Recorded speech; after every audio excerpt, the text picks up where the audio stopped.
Movie review: Baby Farm, the gripping, emotional and disturbing tale of exploitation, manipulation, and gaslighting, with story written by Moa Budu and two others. This mini-series titled Baby Farm is directed by Walter Taylor and executively produced by Moa Budu herself. The 5-episode thriller, which was initially only available on Netflix Nigeria upon its release, is now currently streaming on Netflix Global. Synopsis: Adana Oniye Odokoro decides to leave for the city in search of her baby daddy as her parents are absolutely gutted and utterly disappointed in her for getting pregnant outside of wedlock. She is, however, in for a shocker as she is met with a rude awakening there in the city, in a world where people relatively do not have it all.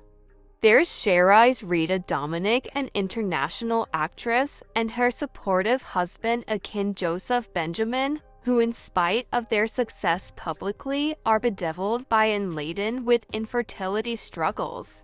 Help seems to be underway as Dr. Oliver Langley Kirkwood and his wife sister Barbara Jenny Stead run a clinic where they help bridge the gap between both worlds, a stranded pregnant young girls and desperately frustrated couples.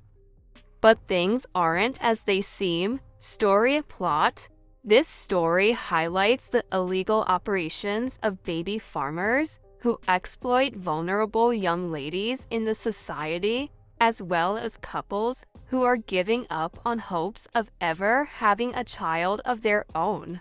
The story also sheds light, although quite subtly, on the dangers of harshly handling children when they rebel or go out of line in terms of the good home training the parents have tried to inculcate in them. This series was as enjoyable as it was disturbing to watch to a certain degree.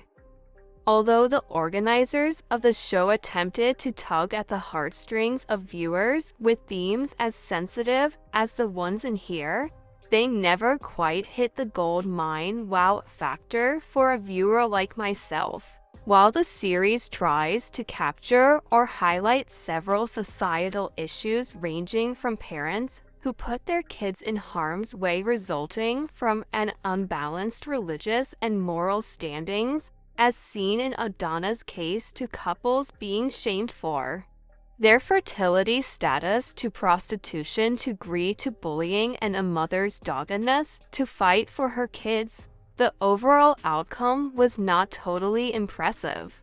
A lot seemed to have been happening all at once, so much so that some bits were missed, while some other areas had unnecessary attention to them. Role interpretation and delivery: Rita Dominic is an A-list actor, but her performance in this series isn't the best in her many years in the industry, in my opinion. Shockingly, there were some of acting. There wasn't a justifiable reason why Rita kept on swearing with the F word here and there in almost all the scenes she appeared, especially at the beginning. It felt forced, out of place, and downright unnecessary and inappropriate. Is it because she played the role of an international actress in the series? This is an African story of exploitation, and its style of storytelling should reflect just that and should have been handled with more originality and intentionality. I think the director subsequently tried to even it out by making Dr. Oliver use swear words at some point later on in the series. It only came off as damage control rather than a planned part of the series. Genevieve Yuma as Eben, who is also a phenomenal actress, wasn't particularly in her best suit here too. In the scene where Adana fainted and Eben called out for help, Genevieve seemed to have overdone something there. Oserim Inigbenibur Aishat put up a strong performance, but it appeared more like the organizers wanted desperately to give us a character to loathe than was necessary, and they did just that. The question is, on what basis was Aishat's hatred for Adana? Onioni's facial expressions, body language, and mannerisms were apt for her role as Adana. However, her acting wasn't anything particularly spectacular in my opinion. Notwithstanding, we can say she was the outstanding act in the series, being that she was the lead actress. The director of this series didn't quite utilize the skill set of the actors as effectively as one would have expected. Crew, a technical aspect, location, and costuming was natural. Cinematography was good. Hair and makeup was great and blended with the color grading. Not sure there was any notable or unforgettable soundtrack. I can't think of one, albeit audio quality was sound. Observation question 1. For a case of such magnitude, the presence of the press was weak in the series. I was expecting to see a handful of pressmen and women as opposed to the scanty lots. Then the only one we had to manage was Joy, portrayed by Follow Storms from joytotworld.com, who by the way had no joy herself and equally of no joy at all met her Waterloo. 2. We only saw Adana's parents and baby daddy once in the series. It would have been more impactful to see them probably missing Adana, regretting their action, looking for her, or even later on hearing of how she turned out. At least something of that nature. 3. There were unnecessary deaths occasioned by someone's selfishness, or maybe not. The nonverbal girl, who was a point for a mind-blowing plot twist, didn't have to end that way. I guess the writer wanted to draw emotions on viewers from there, but it didn't quite hit it for me. 4. I would have loved to see the ladies reunite with their families. 5. The penultimate scenes too were not so impressive. The ending felt rushed. Can we say Barbara is innocent and consequently absorbed of all her husband did? Should we be clapping for her simply for what she did to her husband in the end? Does that justify her actions and cleanse or exonerate her from any wrongdoing? She was an accomplice and should be treated as such. But we never saw any arrest done. 6. The series showed how porous and corrupt some officers in the Nigerian police force can be, but is this supposed to be generalized? Does that mean there are no good eggs in the basket?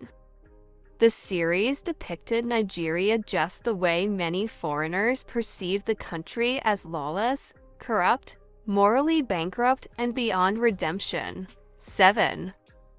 Why were the whites the ones at the helm of affairs? And no, this isn't me being racist. Many of our Nollywood movies tend to glorify foreigners at the expense of her people. Also, the famous actress Cherise and her husband just had to be visiting the country for a movie shoot. Does that mean, as far as this series is concerned, Nigeria is only good to be exploited and that her citizens are no gooders? Conclusion: overall, the series is interesting, certainly compelling, engaging, and relatable, but the sequencing from directing could have been a whole lot better. The ending was rushed and had some unanswered questions like, did Adana's parents look for her? What became of Adana's baby daddy? Etc. For a film of this weight, unfortunately, there wasn't a performance that exceptionally stood out for me. Still doesn't take away the fact that it was enjoyable and worth the while. A story different from many, rating will be 6/10. The story made me depressed and angry. Angry at how the rich and mighty can get away with nonsense, especially if there were foreigners. Angry that people had to die cause of Adana's stubbornness and selfishness. While I hate triggers nowadays, the day I watched, I almost slipped into depression. The ending, the rich actress who couldn't even intervene, making the man's wife look like a saint, I entered depression, Seth, not almost. The ending was a no-no for me. Wondered why Rita Dominic didn't make an effort to help the girls. What do they mean by the end scene?